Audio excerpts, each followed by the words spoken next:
Everyone, first I would like to introduce the speaker. We have here Yogesh, Agrawal, then Deepak, Moidin, Haridas, Karthik and Sudhir. So I would like to make this discussion more interactive. So probably I will ask one or two questions from speakers, and then I would like the audience to jump in and ask questions. That way we can make it more interactive.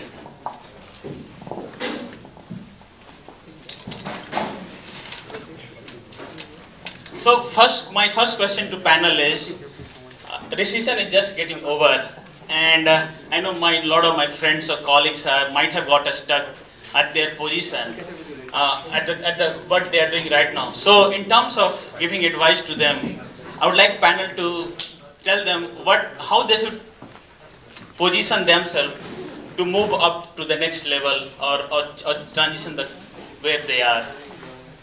Maybe Karthik, you can start. Thank you.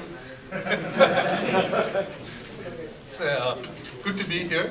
So if the question is, if I heard it right, recession is over, and how do people position themselves to go to the next level? Yeah? I don't know if the answer would be different for me whether the recession is over or the recession is there. I think going to the next level is all about having fundamentally an attitude towards personal growth and looking about saying, how can I make myself better professionally and personally, and figuring out, where are there problems that are existing and how can I learn the skills, develop the values, and acquire the experience to solve them. So that's, I think, in a nutshell, what I would think about now. And I think right now it is an honest assessment to think about sort of what are your capabilities, where do you need to grow, and where are the needs that you see around you in your environment where you can make a difference and how you can get there. So, quick thought. Anybody else? I can share one thought. Sure. So I agree with you, it's not tied to recession. The one advice I would give is, there are basically three things that come together to make a sweet spot for you, right? It's first of all your own passion, right? What are you passionate about? Because without that, you won't be having fun. It becomes very hard to grow. Second is the organization's need itself. Like you should have a good understanding of where is the organization headed, where are those needs. And the third aspect is your skill set. And I think if you look at the intersection of those three things, you will find that sweet spot where you can excel, and that's independent of whether you are in a recession or not. I think the only other thing I'd like to add, all this is true and correct, so you got to keep moving on in whatever you're doing. The only thing you can do in addition to that is look for opportunities whenever the market is turning around. So there are new opportunities that you can take advantage of and see if you're prepared for that. So always out of a recession, when we come out, there are new things that are required, and try to focus on that. Yeah, I think that's the key.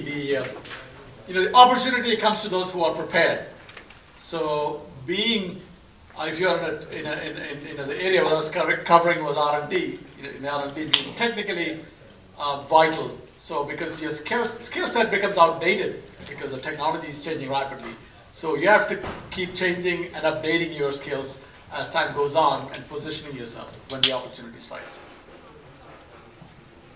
The tangible thing I would say is do something for others when they're not expecting you to do something for them.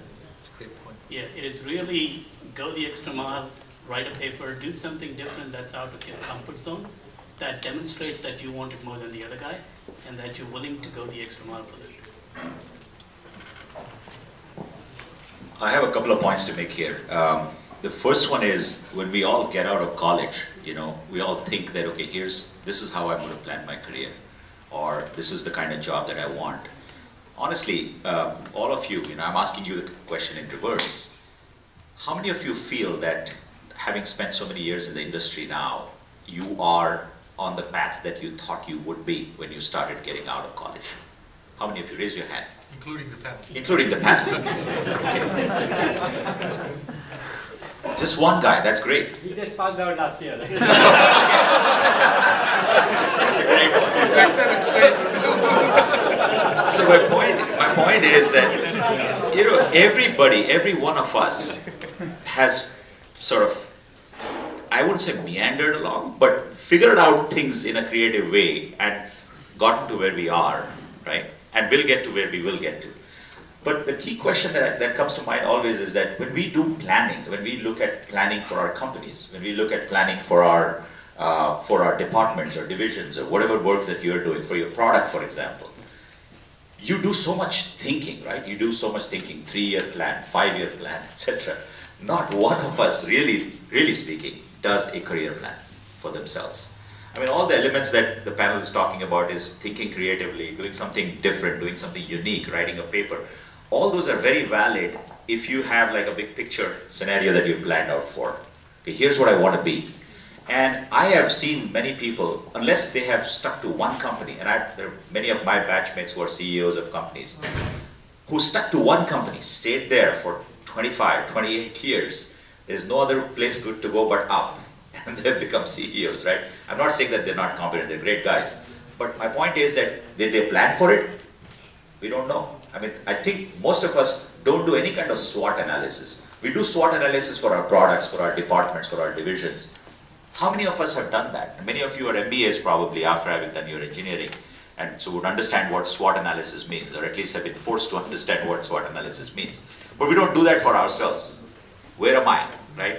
I would think about it, and now that you asked that question, I think even me, I did that a few years ago when I was changing career, changing path and so on, but you don't do that as a routine, as a method.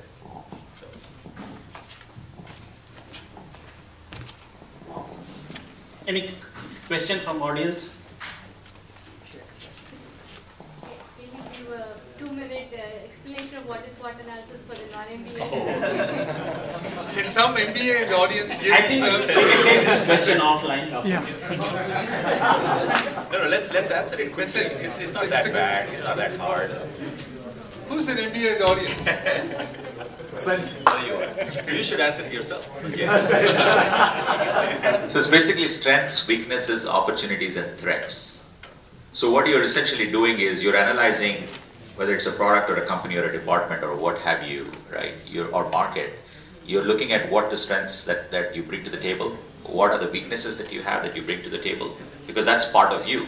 And then what are the opportunities that your current situation offers you, and what are the threats in that situation, like the recession that he talked about. You're stuck in a particular hole, because if you get out, you may not get a job, right? Those are the threats that you have, or your industry is sinking, or your product is, the division might get axed, like it happened with 4,000 people in Motorola a couple of years ago. A few of my friends were, leading that group, and they all got axed on one day, out of the blue. So that's what SWOT analysis is. Thank you, Sudhir. Any other question?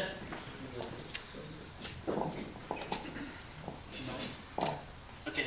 So my second question is, when you guys at the early 30s, so what you did that helped you to differentiate from your peer? You mean you're not in the 30s? Let's put it early 30s. Or 20s. Late 20s. I'm not sure I did something consciously to differentiate from my peers. The thing that I would call out that was a transition point for me, it actually started with more of a distress scenario, right? I did my MBA, and I graduated in the year 2000, and the whole economy was in a bad shape. I started a company, decided to leave it, and essentially worked for a startup where I was laid off as well, right? So I went through a 6-month period where I looked for opportunities, and it took me 6 to 7 months to find a job.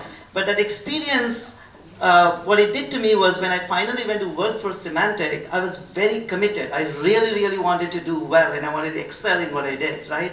So for me, that experience of going through a layoff situation brought in a sense of commitment and the hard reality and what it means to have a job, right? So that's where it started for me, right? And things moved on from there. I mean, we can talk about skill sets and all that, but really for me, that was the transition point. I guess in early 30s, I came to like you said, SWOT check of your own career. And what I discovered was that I'm a people's person. I just cannot work for anybody. I just didn't want to work for anybody, and I was not happy at my work, and I said I'm just going to go out, move out on my own. And I started looking for something that I would be good at. And when I discovered that I'm a people's person in that area, what would I do? And I just had some experience in real estate.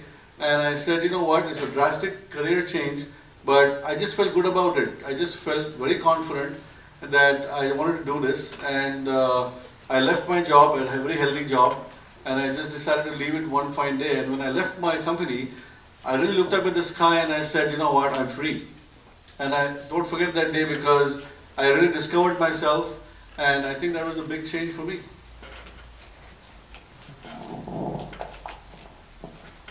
Early 30s, I was just finishing my PhD at Stanford, and in those days when you got your PhD, in the computer field, you either went to IBM Research or Bell Labs if you chose a research career.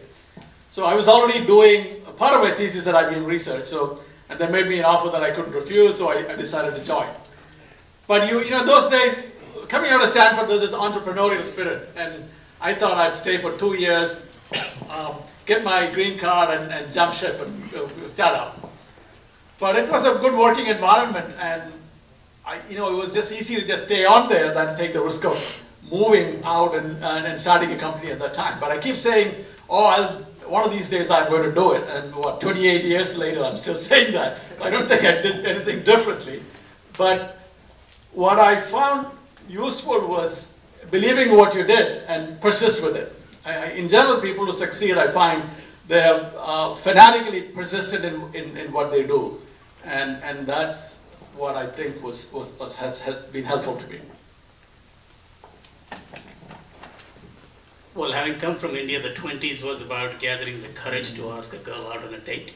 And the 30s is when I got to date, so that was a big transition. But kidding aside, it was really, whether it's 20s, 30s, or 40s, even now, I'm pretty much doing the same thing, in the sense that you want to do a certain thing when someone asks you about something that is not in your comfort zone. Try and go figure that out, get the answer for that, and then give the answer back. Don't just tell somebody when someone asks for your time. Don't just tell them, I'm pretty busy right now. I'll look into it, get in the queue. Always take the opportunity when someone comes to you asking about something that you may not know. Don't say no to it. Go figure the answer out yourself. Because A, you will learn, and you will win some brownie points. And that is huge as you go from 30s to 40s later on. Because brownie points make a lot of difference for people. So give selflessly, that's what I would say. Your time is valuable, your knowledge is valuable, give it selflessly if you can. That's a great point.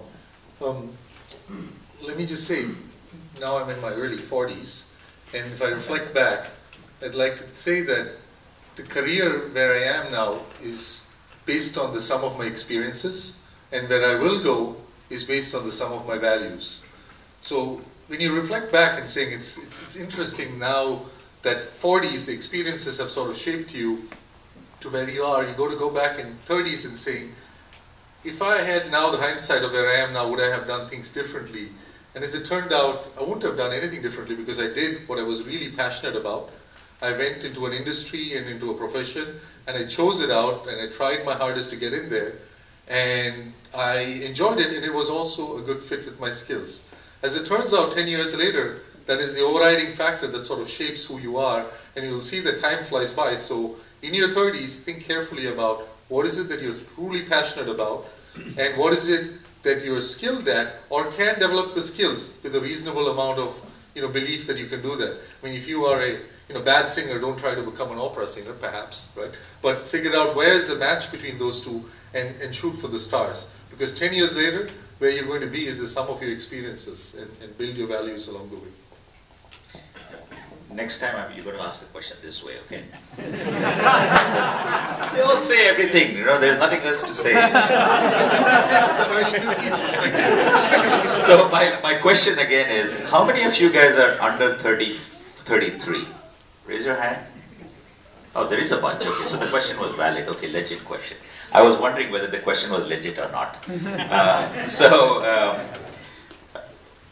When I reflect on my early 30s, so I was I was a one-company man after coming out of IIM Calcutta, and Pradeep Shenoy there, you can raise your hand. He knows my story because he's my 1 year my junior from IIM Calcutta. When I graduated, joined this company called Madura Course, which is a great company, as I was saying to the group there, to sort of get you into the corporate sort of environment.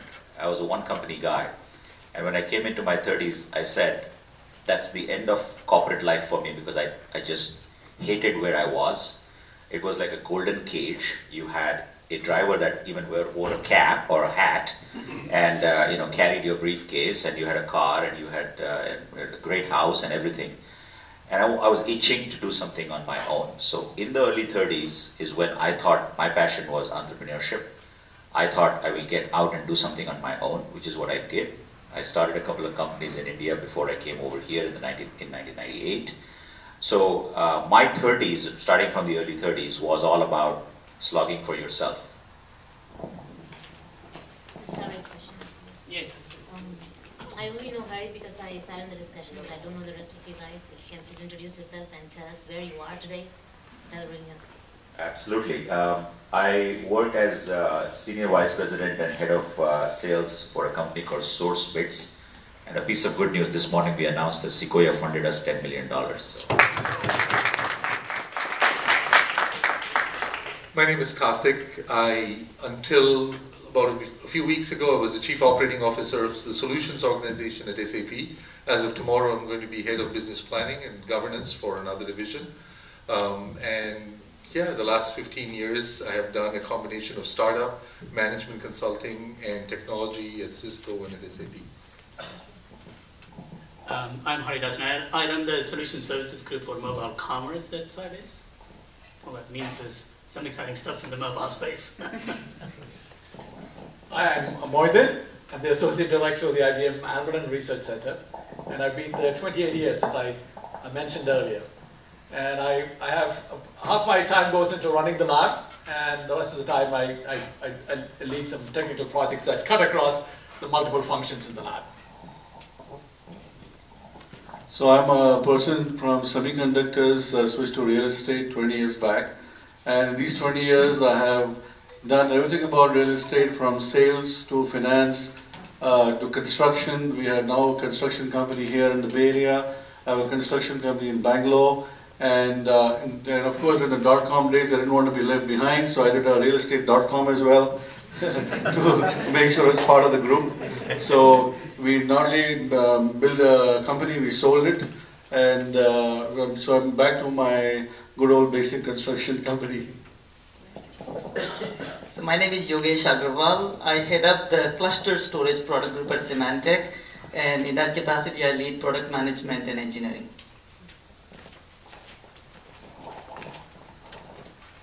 Anyone else have a question? Yeah. That did still very much, right?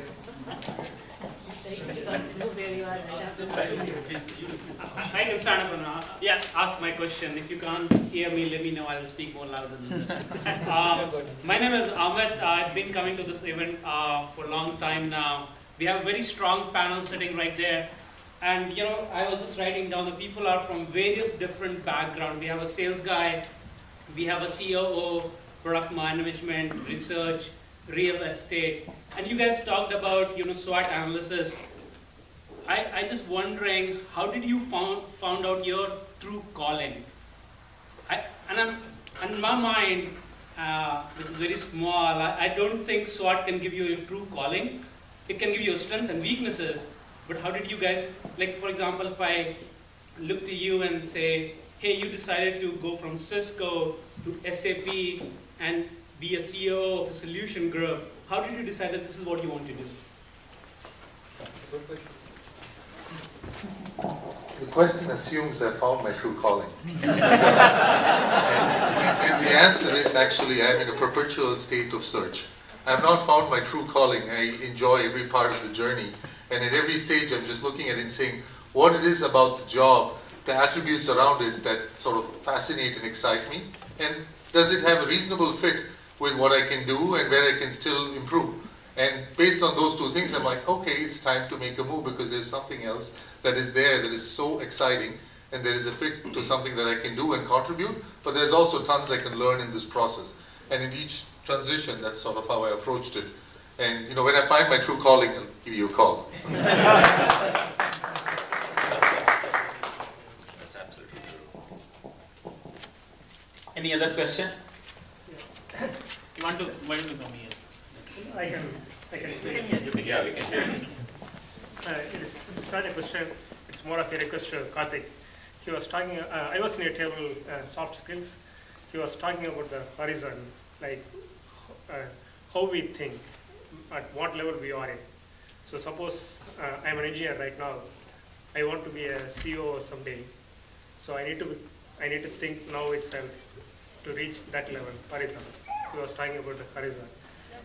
Can you a little bit talk about it so that everyone listen to it? I think it's a very valuable point. Okay. I hope I don't. Well, let me try to sort of summarize what I was sharing with the group there. I'd love the panel to comment from their perspective. I was merely telling an approach that was pioneered by a Canadian psychologist and which was also then adopted by several leading companies, including the largest hedge fund in the world. It's the notion of stratum test and strata, where each person is at a particular point in their career where they have a view, a time span view around the world. And it says a factory worker perhaps has a time horizon view of things that are daily or weekly, the production job that goes on a weekly basis. A business manager thinks about a horizon perhaps that is on a quarterly level, and not because he has to deliver, but that's the scope of time that he thinks about in order to make an impact. And as you think about a CEO, it may be annual. If you think presidents of countries, they think about generational impact. How do we sustain society for the next generation, etc. And the whole point of the stratum, as they assess people for which is where are you in that level, and how is your thinking reflective of that time horizon. And it's not something that I think you should aspire, I want to be a COO or I want to be a president, but I think it is just reflective of how you figure out yourself what is the level of dialogue that you have, what are the level of questions you ask, what's the point of view that you have around simple things. And a test that somebody asked me is, what is your perspective on US education and what's wrong with our schooling? You know, how do you think about raising your children? And how do you improve the morale of your company? Every one of us can have a point of view on that.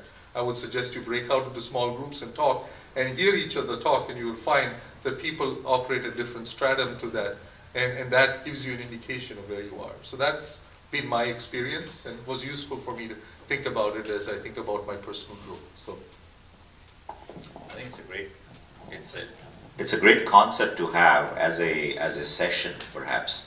I mean, I've seen sessions being led on similar lines using game theory in companies, and particularly in the company that I was at before, which was a large 6,000 person company.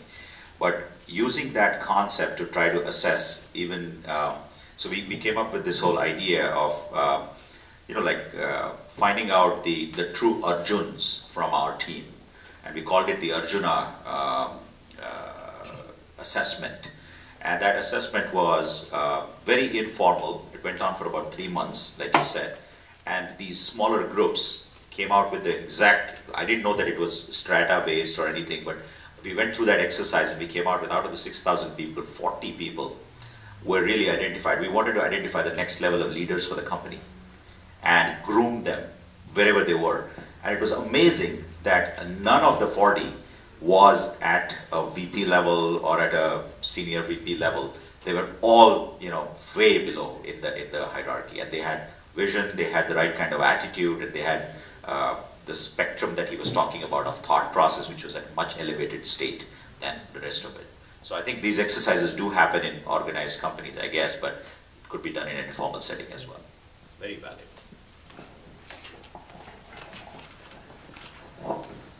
Anyone else? My question is more on motivation. I would like to know, what motivates a person to get out of that comfort zone?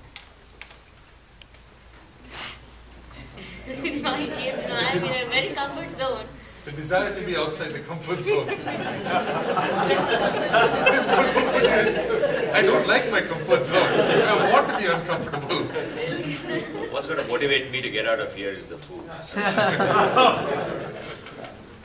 I don't think you listen to the fatty acids. Exactly.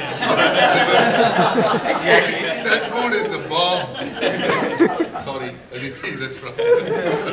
I think one thing is that comfort zones will never persist. So you know the change is going to come, and so be prepared for that. So that's what motivates me for change. Anticipating change before it actually happens. And inherently in most folks, there's a desire to learn. And that desire to learn new things, which are not in your ambit today, automatically results in the motivation to go do something to learn. But if you don't have that inherent desire to learn, then it becomes a challenge to get the motivation. So I don't know where the desire to learn comes from, but maybe it's a God-given gift, or maybe it's natural. But if you strive for that somehow, that kind of helps. The couple of points I want to make. One is, it goes back to the concept of development plan that somebody touched on earlier. Like, you need to think both where you want to be short term, right? Short term, you may be trying to make a transition, say, from engineering to product management, but you need to have some perspective that, going back to that SWOT analysis, of where you want to be long term. So when I look at my own career evolution, when I shifted from engineering, I spent my first 3 to 4 years in business development and alliances. But where it got to a comfort zone issue for me was, I said, long term, do I want to be an alliance person? Do I want to be a VP of business development? And I was very clear that I did not want to be there. The thought really made me panic, right? And at which point I said, I have to go back to my core, which is the product side, right? And there was a period of about 1 year where I was in that discomfort zone. But I think the discomfort zone came from the fact that I had some perspective that I didn't want to be there, right? So unless you have that long-term view, it will be hard for you to generate that discomfort zone for yourself, right? That's kind of how I would think about it. Yeah, I just wanted to comment also, building on what Haridas just said. There's actually a fascinating research study that was published just a couple of years ago by a lady called Carol Dweck out of Stanford. And I just pulled it up here because I was just reading it and I wasn't looking at my email. It is called Mindset, the New Psychology of Success. And she says that the belief was that there are certain behavioral traits that are inborn in people who are successful and others who are not. And she goes and says there are actually 2 types of mindsets, a fixed mindset and a growth mindset. And the people who are successful are all about the growth mindset. They seek continuous learning. They welcome failure as an opportunity to learn. And it sounds easy, but if you introspect yourself and you see how you deal with when you had a moment of setback, and you're saying, am I going to get down, or am I going to then voraciously analyze that setback and say, how can I improve and learn from that? That's what differentiates success, lasting success, from not. And the point of that is the growth mindset is not genetic or anything else. It is hard, but if you know these traits, you can systematically cultivate yourself, and it is a desire for learning. It is a desire to take risk. It is a desire to seek out failure, really seek out failure, and then learn from that. And there are other attributes around it. So if you're interested, I would urge you to read Carol Dweck.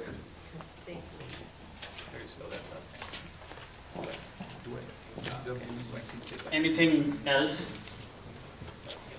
I have a very simple question. I think all of you are very successful. But what keeps you all up at night? What's the biggest challenge at your career stage right now? For once, you start this way.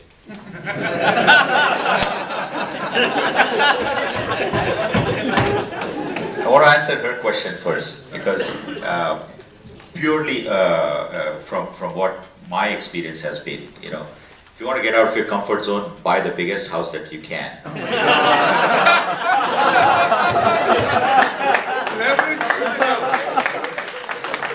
Okay, well, that was a sales answer, because I keep telling the guys that work with me, work for me, that you should always start thinking about if money is not motivating you, and if you don't set yourself a growth goal for just pure and simple from a sales point of view. If you're a sales guy, you're not motivated by money, you're not a sales guy in my book. So you got to fix a certain goal for yourself, saying, okay, next year I'm going to earn 50% more than what I'm earning this year. And that's probably what makes you, get out of your comfort zone. Because there are people who can just get comfortable with what they're doing, with their vicinity, with their neighborhood, with their house, everything, right? And that's most of us, I guess. But the urge to do more is when you, I guess, spend more. Or when you set yourself a goal, which is very tangible. You know, all of these guys are engineers. I'm the only non-engineer here, okay? So all of them are giving very intellectual answers, telling you all this thing about, you know, bigger goals, higher goals, you know, think about value and all that. But I'm saying very clearly that from my point of view, comfort zone is something that you settle into from a job perspective, from a role perspective, from the people that you work with perspective. Try and do something completely different. Try and do something completely challenging and entertaining that Hari was talking about.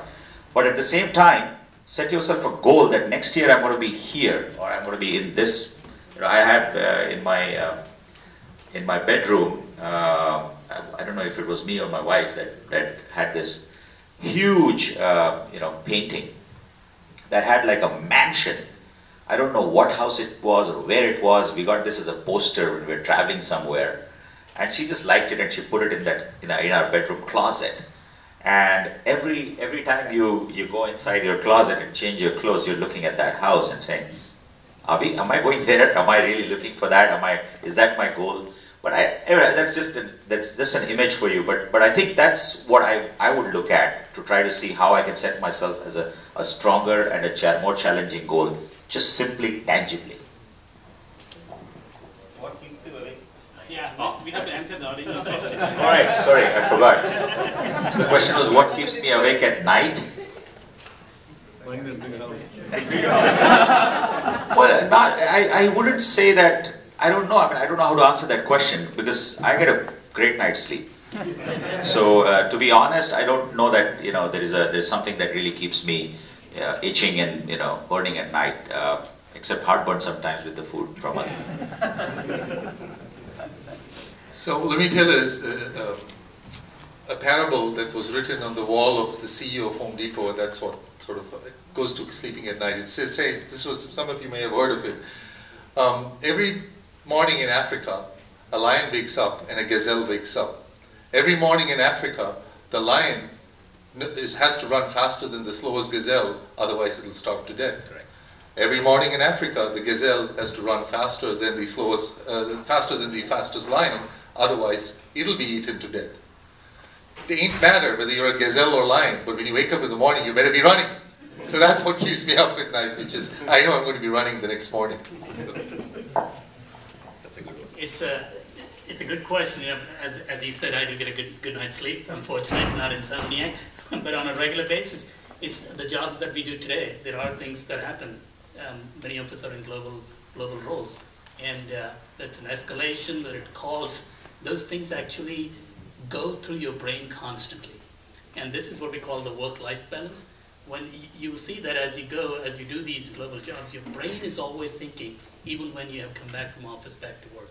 And in conversations with your family, you'll realize that they're talking to you with your brain somewhere else.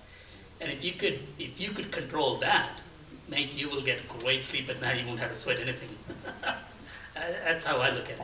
Other than that, if you're good at your job, what you do, and you're constantly striving to learn, you'll be in a good position. At the end of the day, it's your confidence. You're confident about your capabilities and skills about what you've learned. Then you're not afraid of if a layoff comes or opportunity comes. You're ready for that. Unlike Hari and Sudhir, I don't get a good night's sleep. I am an insomniac. I'm still trying to figure out why. So I'll pass the buck there. I don't think it's work pressures. I'm still trying to figure out. So in my case, I literally don't get much sleep because I have operations here and in India. So when things end here at 11 p.m., I can't start working with my India team till 2 or 3 in the morning. And then again, I have to start my day at 7 o'clock with the kids here. So literally, I'm used to now 4 to 5 hours of sleep. But I don't feel it at all because I just love what I do. So partially, I think, if you like what you do and you constantly want to improve, I want to keep adding things in the company. I want to keep doing new things, add new services. So if you keep doing that, you need time to think as well because the day goes by working with customers and then you have some time to yourself, which is only the night. For me, I guess I would point out to two things. One is I may be in that discomfort zone right now from a career standpoint, right? So that's one thing that I do think about, hey, where do I want to be next, right? Even if it's in a similar career path, that's one. Second is I do think about the work-life balance aspect of it. In my particular case, I'm the only one from my family who's come to the United States. So I do feel that for the career growth and what I do, where I've been successful, I do sacrifice a lot in terms of spending time with the rest of my family, particularly with my family in India. And that's something that's a top of mind issue for me most of the time. Can I add one more thought? And I know I was a little tongue-in-cheek with my answer, and I think your question was more sort of from a motivation perspective. And we get up for operations, right, as Haridas said, we're just in this race and the race goes on, whether the lion or the gazelle. But fundamentally, there are two things that get me up really charged every morning. One is my kids, and I want to build a better future for them and just be with them. And it is the most unbelievable thing on earth just to be with them. And that just gets me charged. Just talking about them gets me charged up. And the second thing is, I really, it is the point that Sudhir said, there is an unfulfilled journey. I've set a goal for myself, and I want to achieve that goal. And that goal is, I'll keep it personal to myself, but that is not yet achieved. And I want to achieve it, and that gets me up, and I say, I have a shot at that, and I want to do it. So those are the two things.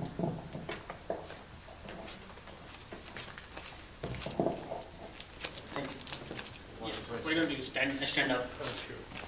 So, everybody knows that time is valuable, and I always wished I had those 6 to 8 hours of sleep, not sleeping, so that I could do more work. So how do you guys manage the time between family and work, and to do better things and to do more things quickly so that you can, have a better life for your kids and for yourself?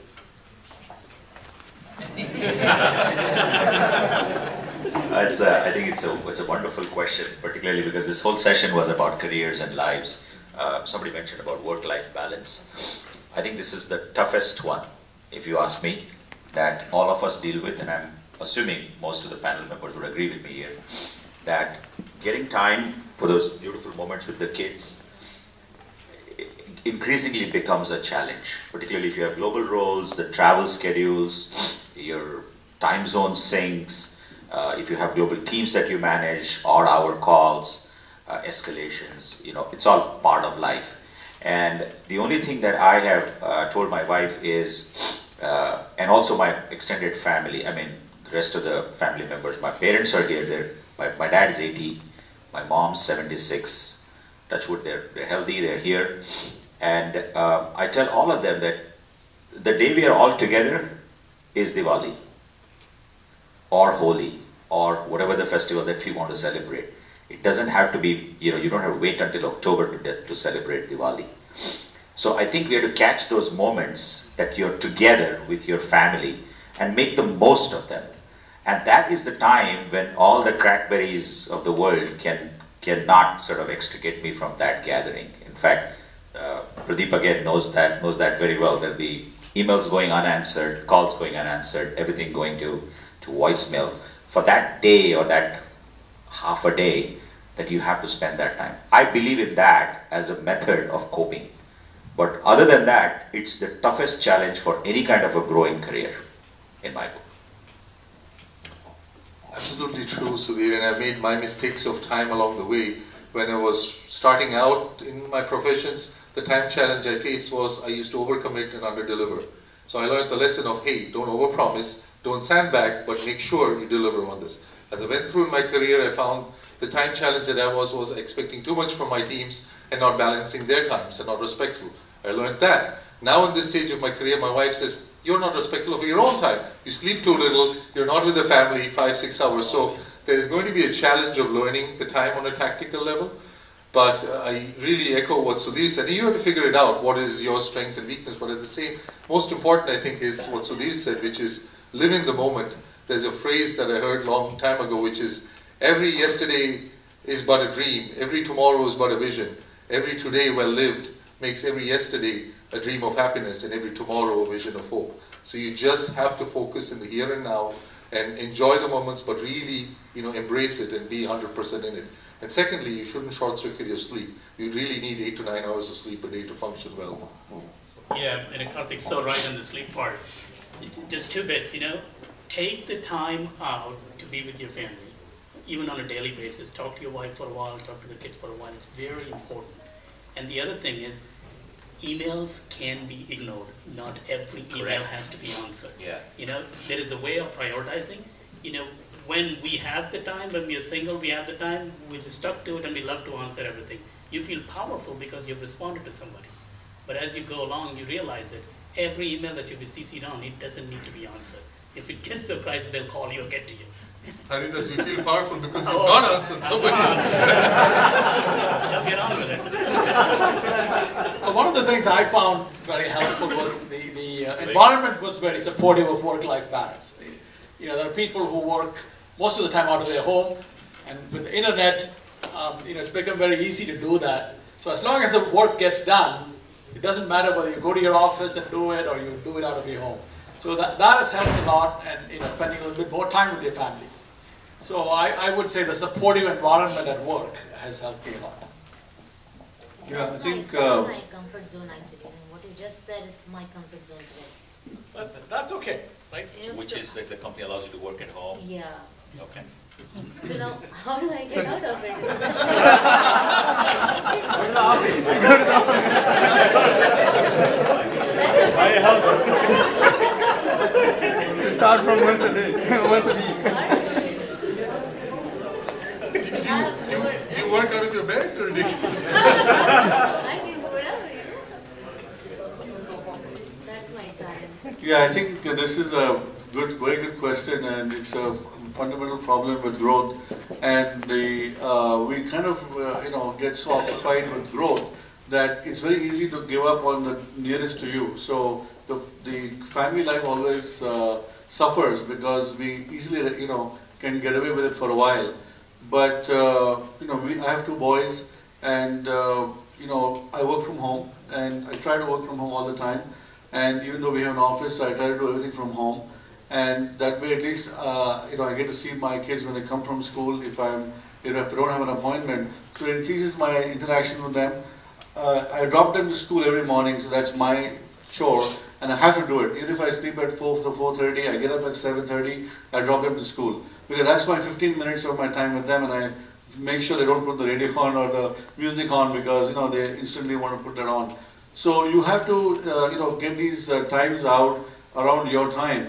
But I think at least I personally really need to do a lot more in that area. If there's something that I need to really change, improve soon, that needs to be done because kids are growing up, and before you know it, like my kids have 3 more years, and when I talk to people who are ahead of us in life, and they really regret the time that they didn't spend with the kids, and they're all gone, and then by the time they come back, it's, you know, it's too late. So I think we definitely all need to focus more on that and make more time for the family. I don't really have much to add. I just want to echo the point that the work-life balance that companies in the Valley provide has really helped me. One thing I recently did that I want to share, I'm very happy I did that. So my kids had spring break just a few weeks ago. I let my wife work, and I spent the entire 7 days with my kids doing various activities in the Valley. And I think I'll always remember that for my whole life, right? So consciously doing something like that goes a long way. One more thing that's really important that you can do here is vacations. So what we have done is, you know, blocked out for sure ahead of time, beginning of the year, at least 2 vacations that we just block it. So no matter what, we will not work during that time. Those couple of weeks we are gone as a family, and that's something really you need to do. So a couple of times sleep was mentioned. I think that's the biggest favor you can do to yourself, get 8 hours of sleep. I just attended a talk by Professor Bernie Widrow at Stanford, and he's come up with a model for the memory. And you know, one of the things he pointed out was that you have 2 kinds of sleep. One is a REM sleep, which is a dream sleep, or the rapid eye movement sleep, which is the deep part of your sleep. And I didn't know this. Apparently, your body is entirely paralyzed at that time. Even though the brain is active, the brain is awake, you don't have any sensory input, but the rest of your body is completely paralyzed. And I have had this scary experience a few times when I think I woke up, but the rest of my body is still in paralysis, and I want to move, but I cannot. And apparently this is a physical condition called hypnagogic neurolepsy. I just found out yesterday. And And when you're not in dream sleep, that's when your brain is programming your neurons, because the things that you learn during the day, that's why you say, let me sleep on it. It's really because the brain does work during the non-REM sleep and readjusting your understanding and concepts and so on. So anyway, get 8 hours of sleep if you can. I just thought that was, I felt when I went through that kind of an experience, I thought I was just getting old. I didn't know that, if no, whatever it was. You just thought your bones are no moving. Yeah, why not? All right. Hi, my name is Pradeep Chalishimla. I would like to wind up, but with one last question. Irrespective of where you wish to go from here, we all are really proud of what you have achieved so far in your careers.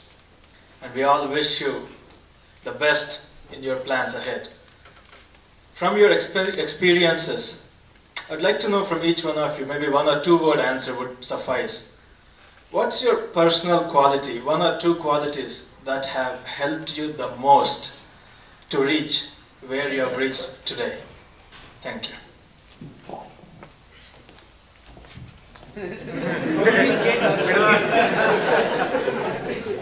I guess I would point out to 2 things. One is my personal integrity, like what kind of commitments you make to people and are you able to keep them. That's one thing that I would definitely call out. And the second is receptivity to other people's ideas, like do you show that openness and how well do you collaborate on that front. Those are 2 things that I do think stand out from my experience. I think in my case is that I love to work with people. I get along with everybody, and that's basically my biggest asset. And the second thing is I love to innovate. I love to do different things.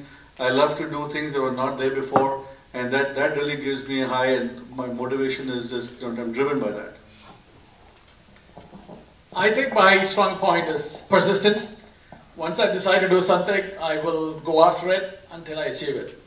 And sometimes I feel, oh, maybe I shouldn't have been so persistent in that, but generally that has worked out. Really, the one thing that I've benefited is really when you help somebody with your time or with your knowledge or something, don't expect anything back in return. Make it selfless and be in a position to give. And that quality helps my desire to learn also. Because in the process of trying to help somebody, I'm able to learn, which is very rewarding. It's a great question, and I was just thinking about that while the audience was speaking. I think the 2 dimensions that I would call out are really a fundamental attitude in belief that I need to always try to be the best I can be, and really, really try to be the best I can be in whatever I endeavor and try to do. And the second is that I am an unfinished journey and can always learn. And reminded of a quote on top of my professor in IITM who says, the saying was, if you don't succeed once, and then underneath that is written, try again, he scratched that out and wrote, you're average. So he was right, I am average, I'm an unfinished journey, and the willingness to really learn each time from that, those are the 2 things that set me apart, or at least helped me to where I am today. I really don't know how to answer this question, but I'll try to summarize in very quick 2 words. I think a positive attitude has always helped me, and I've always had that positive attitude. And whether it was a completely new thing, new area, new venture, new idea, I've never let the existing state of affairs in my own company or in the company I work for ever stand in the way of attempting it. So there will be always a situation where somebody will tell you that, oh, we've never done this before, we can't do it, it's never been done like this, in this particular way before. I've never let that constraint be a cause for me to not try it out with a new customer or with a new prospect or whatever it is that you're trying to do in the market. Being in a sales job, I think that has helped a lot, because that has meant that I would not take no for an answer from the internal guys. And that kind of led to the discussion that we were having in the session before, is that you don't take no for an answer from even your customers. When a customer says no, it's a maybe. And when a customer says maybe, it's definitely yes now. I want this now. So if you keep that as an attitude, I think That stood me in good stead so far. This is final question. Okay. Quick comment on how to balance life. One thing I've observed here is I went through the same problem 8-9 years ago, and then I discovered Art of Living. One of the things that my teacher says is either you could increase the energy or reduce the work. So reducing the work is not an alternative, so increasing the energy is the only way. I mean, just to give my example, I've done many things after doing that. In fact, today I slept for 4 hours. I took a flight at 3 a.m. and then still I'm active. So and then I need less sleep. So try out Art of Living. So that's one of the good ways that I've discovered, and I've seen that helping everyone. So I need less time, less sleeping time. I'm more focused the time I'm awake. How many Red Bulls do you have under the chair?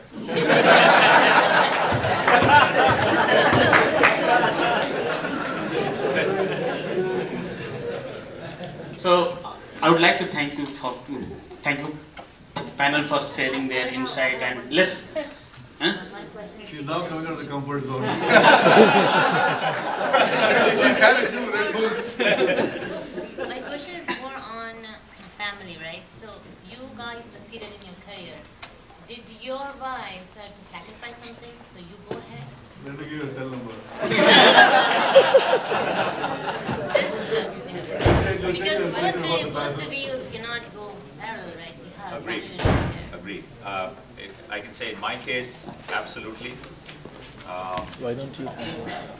And in all candor, I think from my first tryst with entrepreneurship, I actually ended up losing a marriage, to be candid.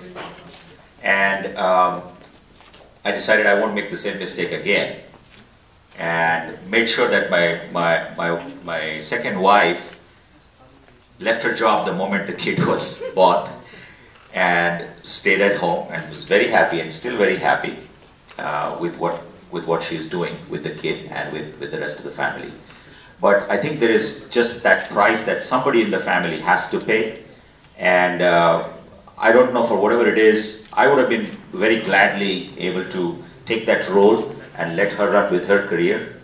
But as a joint decision, it was that she would stay at home and handle that, the family part of it. But you're absolutely right, it has to be a decision that you consciously make. Yeah, we make the decision consciously, and both of us are working. She's as successful, if not more, than myself. But we made the decision consciously because she enjoys work. She also wants to set an example for the kids, and that's how it is. It's made life certainly a lot more busy, a lot more challenging, but we've both been supportive, and I think we're still figuring it out. So. Yeah, I'm very fortunate to have a fantastic wife. She's the entrepreneur in the family. She produces and anchors a show, Women Now. You watch it on probably just before Namaste America on KTSS on Saturdays. And she has a busy life with that. But the benefit we have is, since she doesn't have to travel, she produces all her shows here. She has the flexibility of working from home, so she can pick up the kids and devote the time. I'll drop them in the morning, but she then manages everything after that. So it's a good existence. But I do a steady job, and she does the fantastic entrepreneur work. So it's a good mix, and very fortunate that way. You do the fantastic steady. So in my case, I have a high level of tolerance for risk, whereas my wife has very low level of tolerance of risk. So I had to find a midway between the two, and I had to compromise on that. So that's why I'm still at IBM. See, one of the things that is important and something that can work is trying to keep yourself involved, exchange your day's curriculum. Like my wife and I, we work together, but she has her own set of things, I do my set of things. But if you exchange a couple of times and the decision making, this is what I need to get done for the day, then you're driving the spouse with you, and whatever she wants to get done, I should be aware of. So that way you're not caught off guard. You know what the expectation is, and there's less dispute because you then figure out the time that each other is available. Same thing with the kids, you know. If the kids come after school, if you involve them in some of what's going on in the house, what's going on in decision making, you know, just for 5-10 minutes. Half the time they're not listening to you, but just involving them is like, you know, that's the only way you can try to be on the same wavelength. In my case, I definitely have a lot to thank my wife for. She sacrificed a lot, I would say. So when I went to business school, she had an admission to another school year. She gave up that admission so I could go to school. She worked the 2 years when I was in school, so I didn't have to take as big a loan. And then currently, as I've grown in my career, she decided to go work part-time so she could be with kids. When they leave school at 3 p.m., she's home to be with them. Thank you, panel. The discussion was very insightful. Pleasure.